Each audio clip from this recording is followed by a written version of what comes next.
Yahoo petit Bancha, j'espère que tu vas bien. Donc aujourd'hui je te retrouve avec grand plaisir pour un bilan manga. Donc dans cette vidéo je vais te parler du manga Cage of Eden, un manga en 21 tomes des éditions Soleil dans le genre seinen. Nous sommes dans le genre suspense et fantastique. L'œuvre date de 2008 au Japon et de octobre 2013 en France pour son premier tome. Le dernier tome est sorti en février 2017. Et oui, ça a mis pas mal de temps, mais 21 tomes plus édition Soleil, donc parution tous les 3 mois. Ça aide pas. Nous sommes avec le mangaka Yamada Yoshinobu, qui est un mangaka qui n'a pas d'autre de disponible en France, il me semble, sinon ça sera écrit à côté de moi. Voilà. Et nous sommes sur un manga H conseillé aux 14 ans et plus. Donc du coup, en ce qui concerne mon avis sur la qualité du dessin, je te dirais juste qu'elle est géniale. Et j'ai vraiment adoré cette qualité de dessin par rapport à l'histoire et au sujet.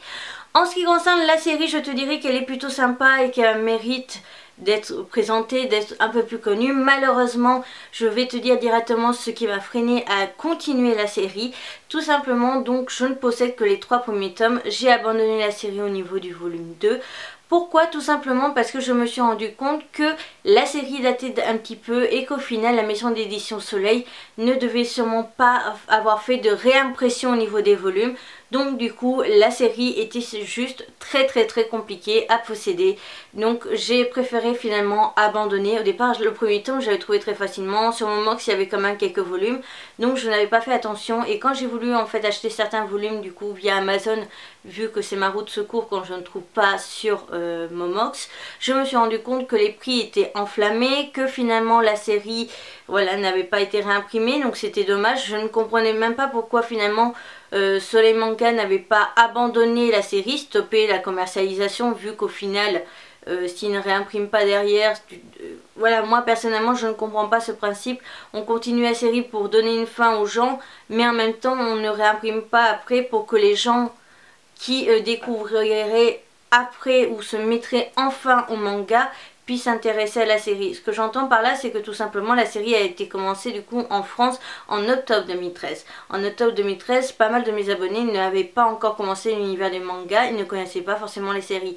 Moi, comme je les présente une fois terminées, du coup par exemple, toi qui es mon petit pancha qui est en train de regarder cette vidéo, tu pouvais te dire « Ah, génial, cette série, je la connaissais pas, elle est top, le résumé me plaît, j'ai trop envie de la lire. » Et tu te mets à vouloir l'acheter. Malheureusement, en fait, la maison d'édition, du coup, n'a pas réimprimé entre-temps les volumes. Et donc, les prix sont complètement enflammés. J'ai vu, je crois, le volume 6 à 40-50 euros. Moi, j'achète pas les volumes à ce prix-là. Je n'achète pas non plus les volumes en format ordinateur. Tout simplement parce que je suis pas très à l'aise. Il y a certaines séries, 2 en question que j'ai en tête, où j'achèterai un des volumes parce qu'il m'en manque un. Par exemple, le dernier pour Velvet Kiss, où il me manque le tome 4 pour pouvoir lire la série et la présenter, sachant que j'ai lu le tome 1 que j'ai adoré, donc oui je ferai l'effort d'acheter et d'avoir le dernier volume en format ordinateur, mais je n'aime pas du tout cette façon de faire, je n'aime pas du tout ce rendu en fait informatique, et je préfère le rendu papier. Donc pour certaines séries comme ça où il y a un seul tome acheté, ok, mais là pour acheter une série qui est en 21 tomes, j'ai préféré abandonner quand j'ai vu en fait le problème du coup de l'achat des volumes. Une chose aussi que j'ai fait pour le manga L'Arcane de l'Aube, je possédais les 4 premiers volumes et quand j'ai voulu m'y mettre en fait cette année, j'ai découvert aussi que c'était trop galère de le posséder, donc du coup j'ai préféré revendre mes premiers volumes. Et donc là c'est pareil, ce qui est dommage parce que finalement la série était plutôt sympa, assez distrayante, changeante. On était sur du survival mais en même temps on avait... ça me faisait penser un peu à la série Lost les Disparus en fait, qui est une série que j'avais surkiffé. Je n'ai vu que les 3 premières saisons parce que voilà, j'ai pas pu voir la suite. Et j'avais vraiment adoré. Et là, j'avais l'impression un peu dans le même principe de Lost et Disparu parce que c'était un problème d'avion. Là, on avait un petit truc différent. C'est qu'on était avec des ados et pas avec des adultes. Qu'on était avec une classe. Il y avait tous ces petits détails en fait qui faisaient que ça changeait un petit peu. Donc du coup, ça aurait pu être très sympa, très distrayant. Et puis, je pense pas non plus qu'il y ait certaines choses que l'on retrouve par exemple dans la saison 2 ou 3... verra qui pourra, qui connaît cette série ou pas, mais voilà, donc j'aimais bien parce que franchement Lost j'avais juste adoré les 3 premières saisons vu que c'est les seules que je possède, enfin que j'ai vues, et là j'étais vraiment dans la même dans le même punch, dans la même envie de découvrir la suite. Et honnêtement le volume 3 je ne l'ai pas lu juste parce que je ne voyais pas l'intérêt de continuer de lire un volume de plus, sachant que je n'allais pas pouvoir m'acheter la suite et découvrir la suite. Donc je me suis arrêtée au plus tôt, au moment où j'en étais, au moment où j'ai découvert l'information et que je ne pourrais pas du coup me faire la série, ce qui est bien dommage. Mais sinon je trouve qu'elle a du potentiel, elle est plutôt sympa, elle est plutôt distrayante. En plus on nous met en avant des créatures qui sont censées ne plus exister, ce qui est plutôt pas mal. On a la présentation des personnages qui est dans la série au niveau information, âge et compagnie, qui est fait d'une façon complètement différente de d'habitude. Donc c'est plutôt sympa, franchement il y a pas mal de choses qui auraient pu faire que cette série aurait pu se démarquer, aurait pu être très intéressante à lire. Mais malheureusement je ne peux pas te dire plus vu que j'en suis arrêtée qu'au volume 2. Mais en tout cas en ayant vu les deux premiers volumes, la série avait énormément de potentiel et je pense qu'elle a été suffisamment bien développée, surtout en 21 tomes quand je vois le nombre de tomes au final. Et après avoir lu beaucoup quand même de séries, je me dis qu'elle aurait pu être très bien développée, très intéressante et très distrayante pour voilà. Mais je ne pourrais pas juger du coup par rapport à cette série. Donc du coup je vais te laisser avec mon avis sur les couvertures parce qu'il y a quand même pas mal de choses à dire. Et bah voilà. Et je te laisse aussi avec ma petite note du coup qui résume du coup les deux premiers volumes, qu'on soit clair. C'est une note sur 2 volumes. Donc du coup en ce qui concerne mon avis sur les couvertures, il va aller très vite vu que je ne possède que les 3 premiers tomes. Mais j'ai quand même regardé et pris le temps de regarder vraiment l'illustration de chaque jaquette au niveau de l'avant. Ouais, parce que sur internet, mais j'ai juste adoré les illustrations pardon, et je les trouve magnifiques et plutôt pas mal et assez originales. Donc voilà.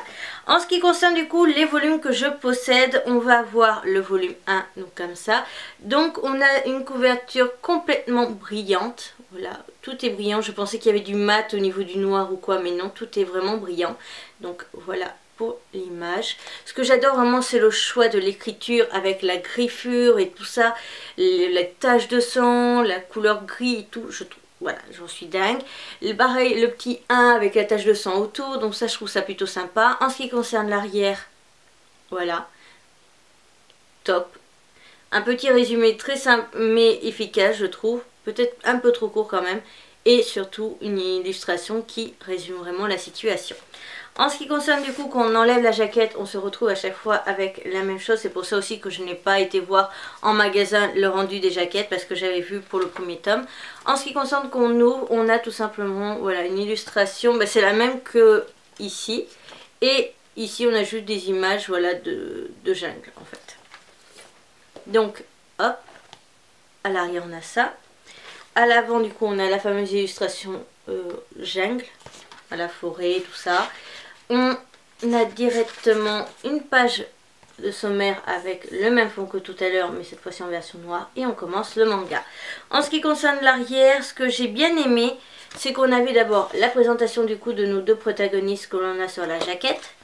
Et quand on rencontre des créatures, on a du coup l'encyclopédie de l'espèce animale disparue avec le garçon du coup qui nous apprend chaque fois quelle espèce et tout ça, et donc qui nous fait des petites explications et en plus on le voit un peu partout.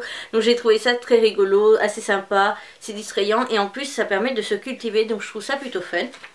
Et donc voilà, on a toutes les créatures qu'on a rencontrées et la fin, voilà. En ce qui concerne du coup le volume 2, voilà pour l'avant avec nos 2 héroïnes. Donc je trouve ça sympa qu'ils aient mis les 2 protagonistes féminins les plus importants pour l'instant dans l'histoire. Donc en ce qui concerne du coup quand on enlève la jaquette, on a l'illustration toujours de la première jaquette en fait ici. On a en fait là les épisodes en fait, plutôt les comment dire, les chapitres décrits ici, mais on n'a pas de numéro de page. Donc du coup en ce qui concerne le volume 2, voilà, c'est à chaque fois le même décor.